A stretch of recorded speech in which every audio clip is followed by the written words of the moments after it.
Well, the first message is that they should talk, but the appeal to them, I tried to come at it thoughtfully and to approach them on their own ground. And if you read, about the core values as they promulgated, if you look at their mission statement, if you go onto their website, it's all about dialogue. So I think that for historical reasons, for big picture politic reasons, for building a future, they should dialogue. For the interest of the Orange, they should dialogue. But also, to prevent what happened this year ever happening again, where 6 contentious parades out of 3,000 cause all of that disruption financially, politically, and for the people who live in the areas, the Orange should talk. Well, some of the people who I saw marching in contentious parades, I meet them as ministers. I make representation to them.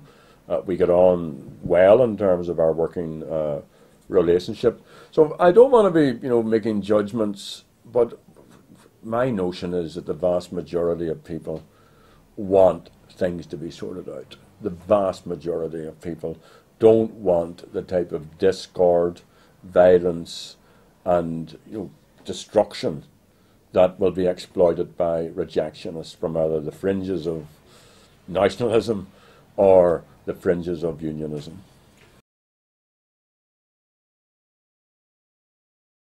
Well, yesterday's passing of the legislation by the executive means that Martin McGuinness will be knocking the door of number 10 Downing Street come September, looking Gordon Brown and Sean Woodward to divvy up. They made a very clear commitment at St Andrews that they would fund the policing and justice dispensation, and they need to do that. Well, I don't want to make a judgment that there's a bit of turbulence going on within unionism, a bit of game playing and so on, but and the process is slower than any sensible person would want it to be. So I'm really not going to comment on where the DUP are. The fact is they have passed legislation at the executive which will go to the assembly. What I can say, and I think I can say this authoritatively, that people who I meet and deal with from both unionist, working class and middle class areas want safety in their homes, in public places, want transparent judicial sentencing, don't want offenders to be treated cruelly, but want offenders not to be let off scot-free, and all of that can best be accommodated. Most of those people believe, quite rightly, by having a local accountable minister and the other apparatus which is required to meet the peculiarities of the place in which we live.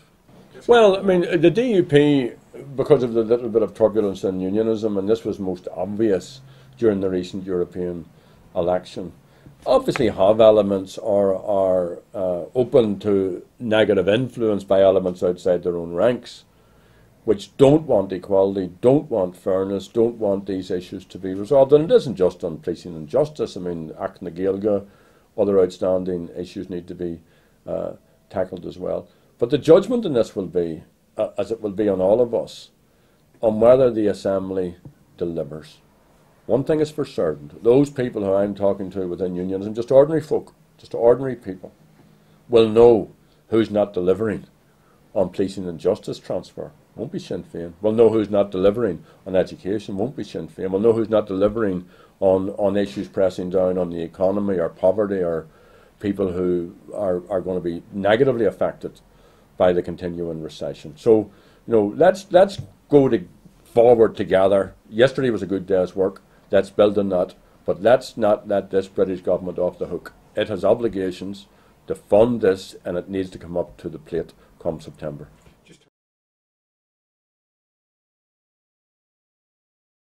Well, first of all, those who are saying that are not members of the party.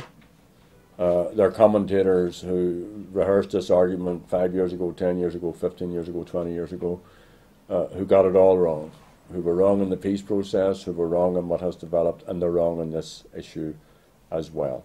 I have no intention of coming out of the position that I'm in. We're a party in transition. There's work to be done. The people of this island, whether in terms of building a new dispensation in the north, whether dealing with the economic acuteness of the burden on people in the south, whether dealing with the need for a united Ireland in the future, they are all big challenges, and I want to be part of meeting those challenges. The party is in good shape. I mean, don't let anybody dismiss that. You know, we consolidated our vote right across the island for the first time ever in a European election.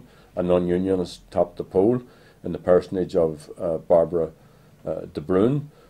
We had breakthroughs in different parts of the south where there was never Republican representation before. There are Republican representatives in 31 out of 32 counties, and by the next election there'll be Republican representatives in all 32 counties, and we'll build upon that in the time ahead. We're in transition, the island's in transition, we as a party are in transition, and we're having a good, healthy debate about all of that.